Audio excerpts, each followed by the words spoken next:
اور کتنے ایسے لوگ ہیں ہمارے سماج اور معاشرہ کے اندر کہ کوئی انسان تھا، پہلے وہ برے کاموں کو انجام دیتا تھا، اللہ نے اسے توبہ کی توفیق دی، اب وہ انسان نیک انسان بن گیا، اللہ والا بن گیا۔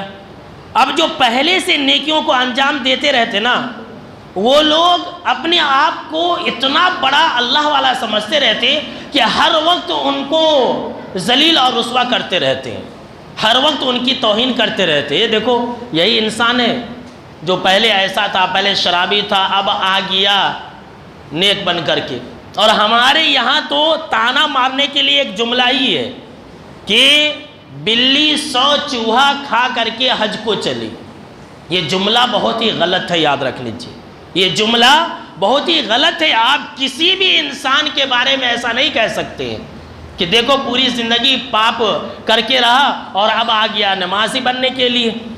تو یہ کسی کو حق نہیں ہے کہ کسی گنہگار کو شرم اور عار دلائے اور اسے اللہ سے دور کرے۔